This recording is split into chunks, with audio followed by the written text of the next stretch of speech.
Caroline, welcome to the channel and welcome to another video. Today I'm going to be racking off the wine, degassing and stabilising. So we degass the wine to remove any carbon dioxide left over after the fermentation process, and we stabilise by adding potassium sorbate to stop any further fermentation, and any suspended yeast will die off. So as you can see, we've got a lovely bucket of wine there. And obviously we've got all the sediment in the bottom, so I need to rack that off and leave the sediment behind.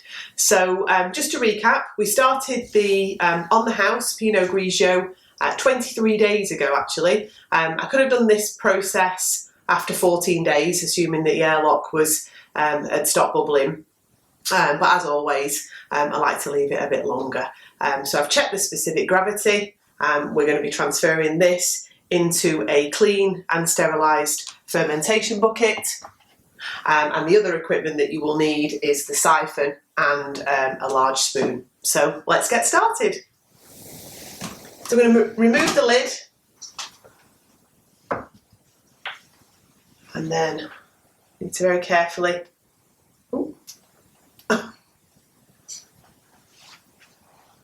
drop the siphon in. I want to do it quite slowly because I don't want to disturb any of the sediment at the bottom. So keep hold of that.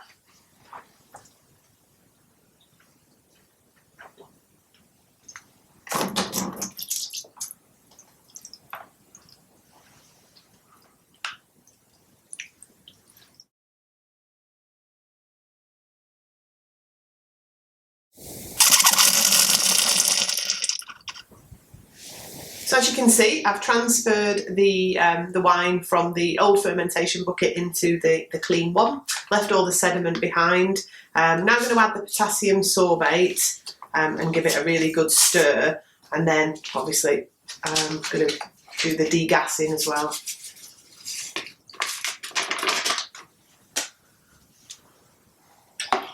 So the degassing can take about 10 minutes because I need to stir it really, really vigorously.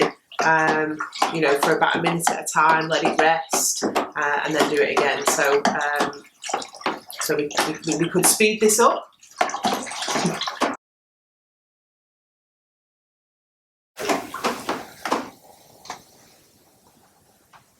I've been stirring for about 3 years. I think it's well and truly degassed. So I'm going to add the sachet of Kieselguhr salt, which is a fining agent which will help to clear the wine. And pour that in, just give that a really quick stir.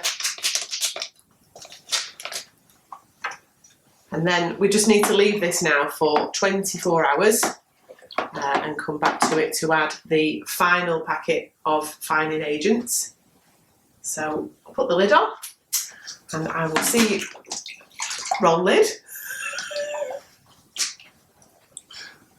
Where's my lid?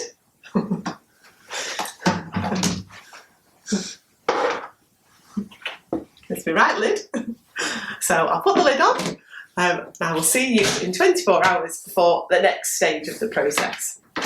You might have noticed that we've got the demijohn on the table, and this was the Elderflower Wine that I did about nearly 3 months ago now. So it's cleared really lovely. There's a tiny bit of sediment in the bottom, so I'm going to siphon that into a clean demijohn just to get to the point where there's no sediment, and then obviously I can bottle it. Did have a sneaky taste of it, and it tastes really nice, so I think I might use some of it for a pudding wine on Christmas Day. And then obviously can't wait till next summer to try a glass of cold elderflower wine. So yeah, just wanted to show you that. So see you in 24 hours. I'm back. It's been 24 hours and now I'm ready to add the last of the finings, which is the chitosan. I'm going to give that a good stir.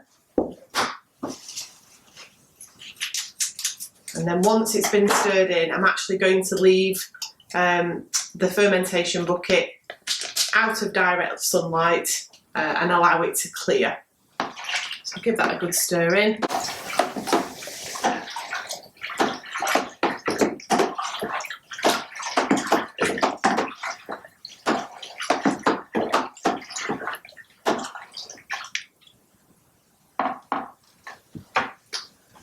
So after 5 days, I will actually just give the bucket a twist just to release any sediment that might be on the side.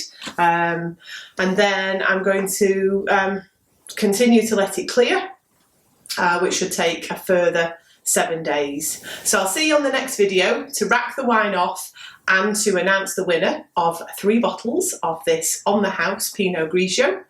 And to be in with a chance of winning, please subscribe to the channel if you haven't already done so, and leave a comment that starts with "Let's make Pinot."